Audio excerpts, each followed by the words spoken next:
Pelinka gets an extension. Let me read you guys the details here real quick. And I think once I do so, I want to propose a question to everybody and just kind of get people's thoughts on Rob, the extension, and everything else. A couple things happen here. I take a day off, and all of a sudden, Rob Pelinka gets a multi-year contract extension. By the way, they're also adding to his title President of Basketball Operations and General Manager. This was announced on Friday. I also made an announcement on Friday. I have now changed my title to this podcast. I am actually now the President of Basketball Operations and the General Manager of this podcast. So I just want you guys to know that as well. I did also ink myself a multi-year contract extension, which changes nothing for my pay, but it heightens my ego. And that's really the whole point of this. I want to inflate my ego as much as I can. So Pelinka gets a multi-year contract extension. Jeannie Buss, governor of the Lakers, for 8 seasons. I've relied on Rob's vision and leadership to do what's best for the Lakers organization.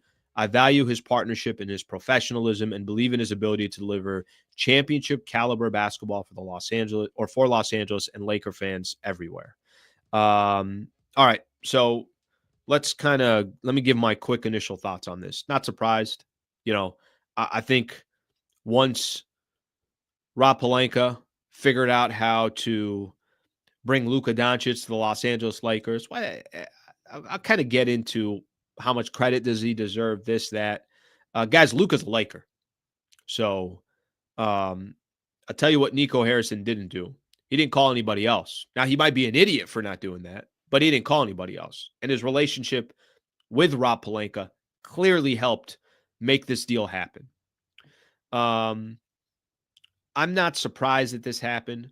I think if you really look at Rob Pelinka and, you pay attention to some of the players that he's been able to bring to the Lakers, and you could have a little asterisk next to it, whatever you want to put there, but let me just simplify this for everybody. Since he's been part of the Lakers organization, Pelinka joined the Lakers 2017 as GM.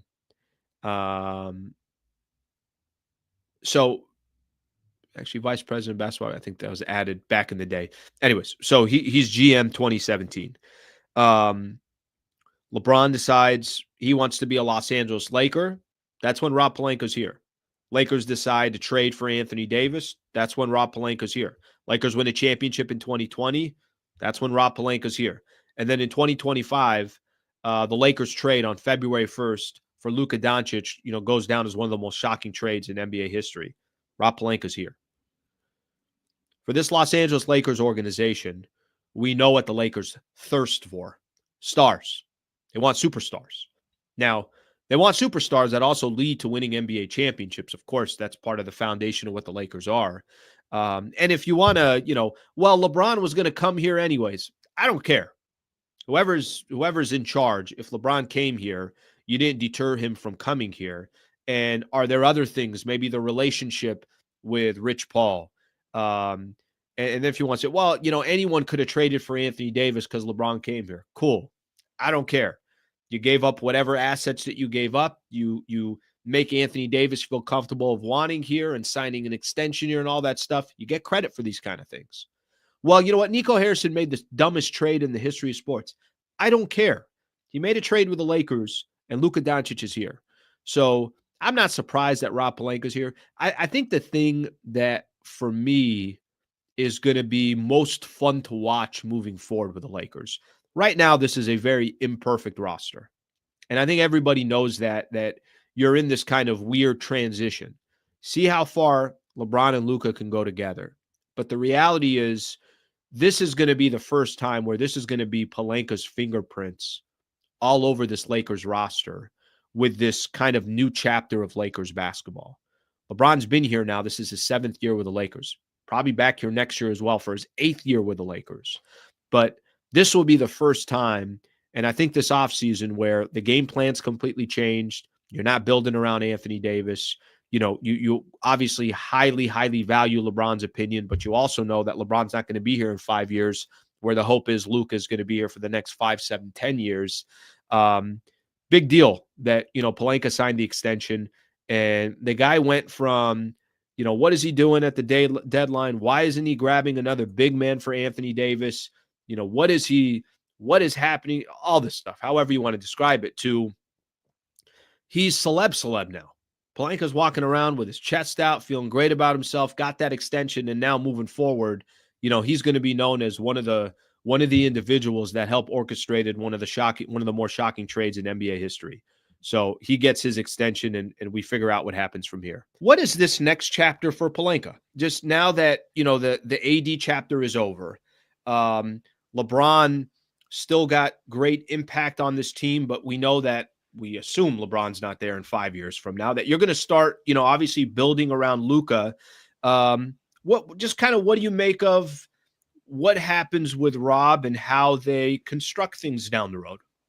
Yeah, I mean, the first chapter was ushering the team out of the Kobe Bryant era and getting it back to respectability. And I think many would say it took longer than Lakers fans would have anticipated or hoped for, but they got there. And whether Rob deserves most of the credit for getting LeBron James to come, or Magic deserves some of it, or LeBron was going to choose it regardless of who was in the front office, doesn't matter. He gets some of the credit there.